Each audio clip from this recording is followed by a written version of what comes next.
Hey folks, Quilly18 here, and welcome to Let's Try Viktor. Let's Try is a series where I do a quick first impressions of some new games. So Viktor is a 2D platforming, shootery kind of a game, very reminiscent of something like Castlevania or Mega Man, for example. I gotta give him kudos for just being Viktor and not being Viktor : the Revengeance, or Viktor the dark fighter dude bro guy, but just Viktor, sort of a little bit low-key. So you can use a keyboard or gamepad control. I did test it on my Xbox controller and it seems to work great that way, and a lot of people will certainly prefer to play the game in that style, I suspect, but I'm really a mouse and keyboard kind of guy, so I like to use the mouse to aim and the keyboard to move around. It seemed to work really well for me. As you can see here, I'm preparing to enter the game on the hardest possible difficulty, and by that I mean I'm playing on easy because I am terrible. I'm absolutely awful. Do not watch this video if you're looking for skill. But yeah, you can see it's got a lot of different sort of zones that you can progress through in any order you want. That would be sort of the Mega Man-y kind of aspect. There's a bit of an upgrade ability. You can find new weapons as you progress through the game. It's not the sort of thing where you kill bosses and then steal their powers or something, but scattered throughout the world, there are additional weapons that you can unlock, and yeah, as you earn money by completing stages, you can upgrade your weapons to do a few different things. You can see here I'm in this sort of molten lava stage here.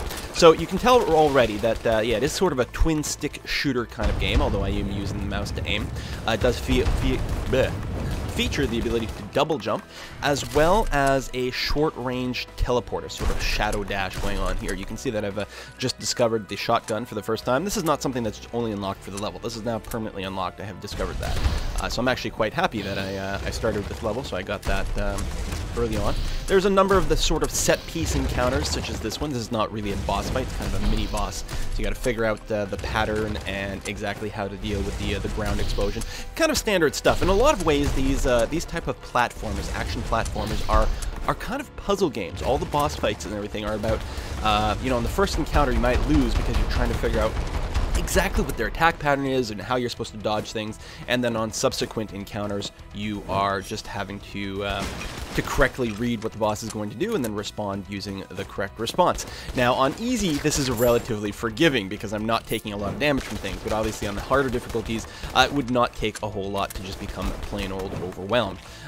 You do have, if you do die in a scene, you do get to respawn in that scene. However, that's limited. There's a limited number of times you can do that, after which you're just going to have to restart the entire world at that point. The levels are timed. You do get credit for killing monsters, and there's lots of secrets to discover as well. At the end, you are scored and graded on a rank. Here's a boss fight against the demon. I don't remember his name. He's like Alan the Demon or something like that. Actually, it may have literally been Alan or something quite that dull. And this is not the first boss fight in the game, but there's sort of a starter area that you have to go through first before you can actually choose the different worlds that you can go through. So the starter area, of course, gives you all the sort of introduction. This is also my second try at this boss because I did fail the very first time. Interesting sort of mechanic here, where you've got the one target that you're trying to shoot at while you're also being hit from behind. So having to deal with things on both sides is a little confusing to me. Also, that heat-seeking missile, I never did figure out how to actually avoid that. Maybe there's if you hit, well, on mouse and keyboard, if you hit your middle mouse button, you do trigger a sort of AoE explosion centered on yourself, and maybe I could have used that to defend myself against things. Here you can see the stage complete screen. So I finished in 7.5 minutes, killing 168 enemies, dying once, and apparently that was worth an A on this level, which kind of surprised me, but again, remember, I'm playing on super easy difficulty. I'm not particularly challenged myself in any way whatsoever, because I was just looking to get an impression of things. I will say I really think the soundtrack is fantastic. I also love the motion. In these games, one of the biggest sources of sort of like what could kill one of these games is just having clunky controls or bad frame rates or anything of the source, and I really felt that the game was extremely fluid. The level design themselves were maybe a little bit on the simple side, but it got the job done. I think if you'd cluttered it with more gadgets and gizmos in the background, it might have distracted from the experience. Not to mention that sort of I don't know, Super Nintendo era kind of vibe that I think is going on here. But I think the aesthetics do work extremely well together. I can't criticize them for that. And again, the game is extremely fun and feels very fast-paced. I suspect, especially if you're playing on a high difficulty setting, it would be pretty adrenaline-filled. So let's talk about the weapons very quickly. The default dual pistols here is actually what I used most of the game, and I think for most people that's going to be the case. You do have unlimited ammo, although you do have to reload from time to time. One of the upgrades you can get is a larger clip, which means you have to reload less frequently, which is really quite nice.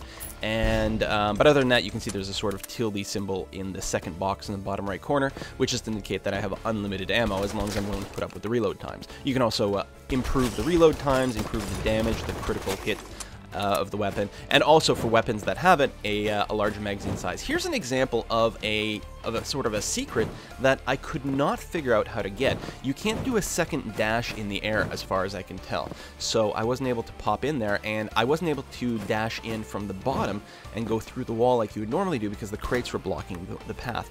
I strongly suspect that I would have to do these levels in a slightly different order, and I think I can come back to this one if I wanted to.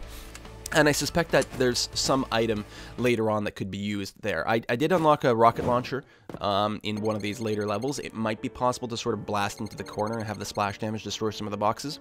Or maybe you get some like indirect weapons later on, like grenades, for example. I actually haven't played the game to completion yet, so I don't know if that would be the case. And I suspect once you got that, you'd be able to go and blow away the crates and then teleport in from the bottom. Here's an example of another boss fight here.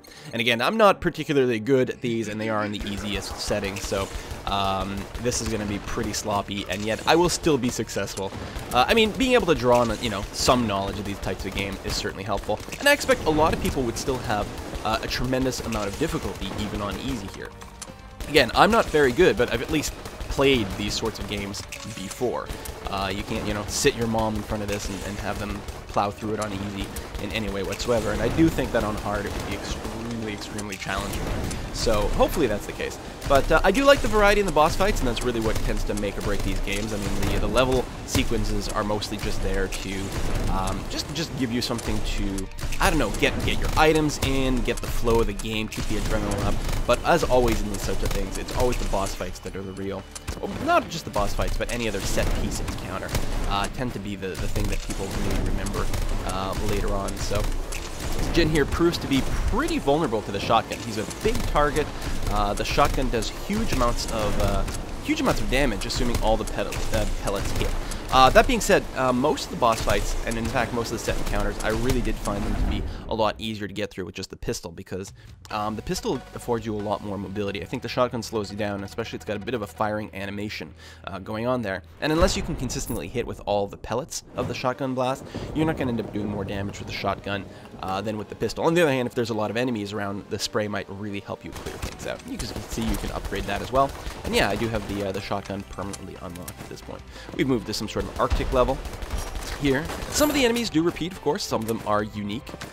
Or for all I know, all of the enemies repeat at some point, no matter what. But there's a good set of like common enemies that you're going to be facing in any one level, so that each one does feel pretty distinctly different.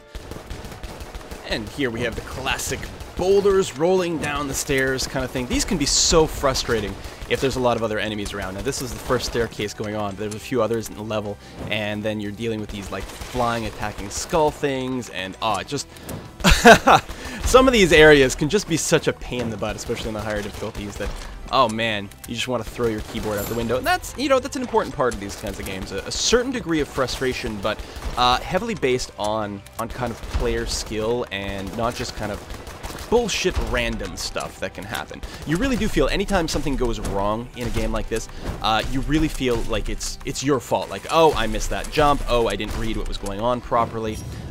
Or something to that effect. Or, oh, it's a new enemy, that's what he does. Okay, I'm gonna have to remember that for the next time I run into this sort of thing. So, and I think that's really good. It does feel like a skill-based game as opposed to something that's completely random. There's a few of these sort of falling sequences like this, which definitely feels a little bit odd to control. And if I recall correctly, it also disables your dash ability, which is a little frustrating. Here's an interesting boss that actually has multiple body parts to work with. There's the arm here, which I'm focusing on, that throws these rocks out, and once that's disabled, it's not going to be able to use that ability anymore. Although, frankly, I think I should have maybe focused on that leg a bit, because I apparently have a really hard time dodging these kind of ice crystals that are coming out of the ground.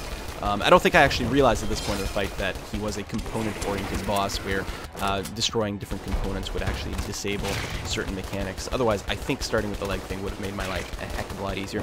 Here's quite a pretty foresty kind of area. It reminds me of what, Super Mario World, one of those forest zones that was going on. and I quite like the aesthetics. And then all of a sudden, you get like this giant gremlin-looking thing that just like comes out of the side of the screen and just shatters you. He's actually the first person.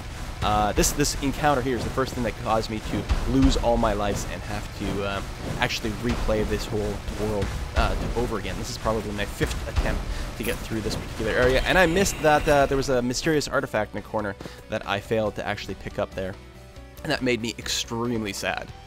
But yeah, well, you can't win them all. Here's another. This is actually interesting because this is the end boss of this level, but this is an early encounter with Alice here. Where she fights you in kind of different mode.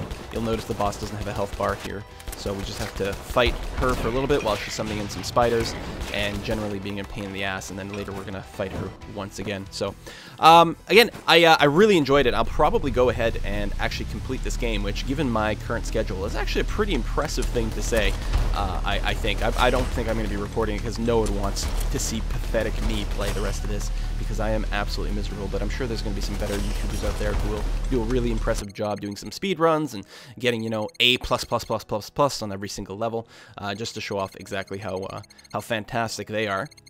Here we go, here's the fight against Alice again. Just kind of an interesting shape-shifting boss. Potentially one of the easiest ones to kind of figure out the pattern of it. All 3 of her forms, as far as I can tell, mostly involve kind of running up to you and making a move, and then you have to use your shadow dash to just dodge out of it. The bird's pretty easy because you can just dash under it. This sort of panther form is a little bit tougher because you have to jump above it and then time it quite correctly. This bear form you can just jump through as well. So probably the easiest boss of the set that I'd played. It'll be interesting to see how that scales up on different difficulties for people, but I still like the variety. Not everything has to be like a horrible beast to defeat. One of the ones actually not showing in this video is there's a, I don't know, I guess the Shadow Demon boss. I'm trying to think if that's what he's actually called. And he was really tough. Now he was the first boss that I played, that I fought after the initial sort of required sort of tutorial area, which also has a very cool boss, a spider boss. And anyway, so that might have been one of the reasons I had such a difficulty. But here you go. This one I was like, oh, I went down a side branch and then like found this artifact without difficulty. I thought, well, that was easy. And then I realized I had to fight this gargantuan blob. You'll notice in the top right corner it does show you the name of the last enemy hit or engaged here. So this is apparently called a Corrosive Monstrosity. And I'm fighting this on top of moving platforms that keep threatening to slide me off the edge and into the ooze. And it was, you know, it was a nice one. It's a short one. It's not, it's not a full boss fight, but the reward to it was pretty good.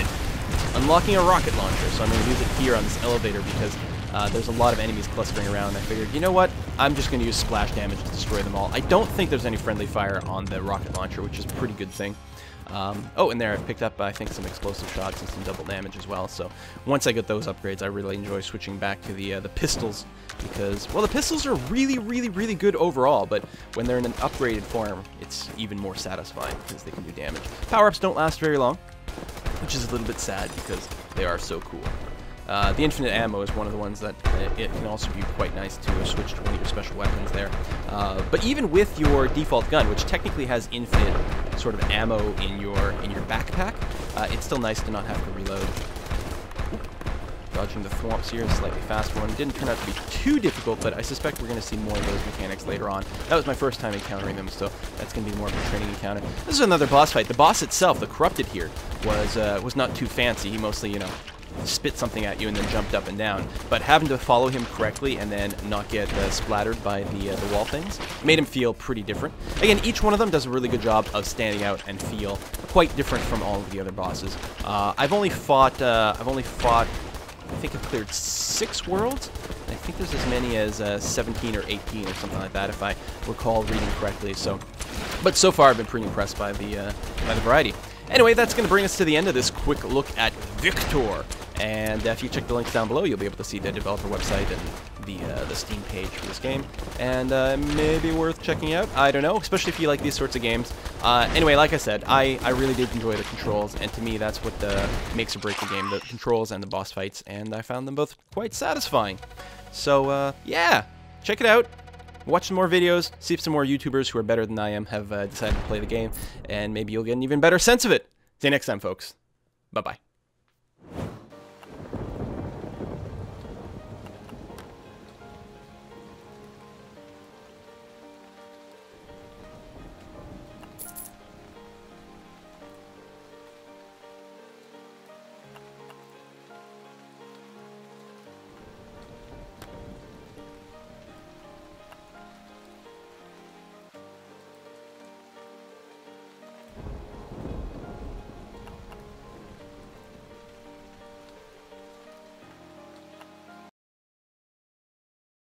Hey, if you enjoyed this video, make sure to like and subscribe. Also, leave a comment. Did you know I read every single comment someone leaves on my video? That's insane. Why would I do that? I don't know, but I'll read yours.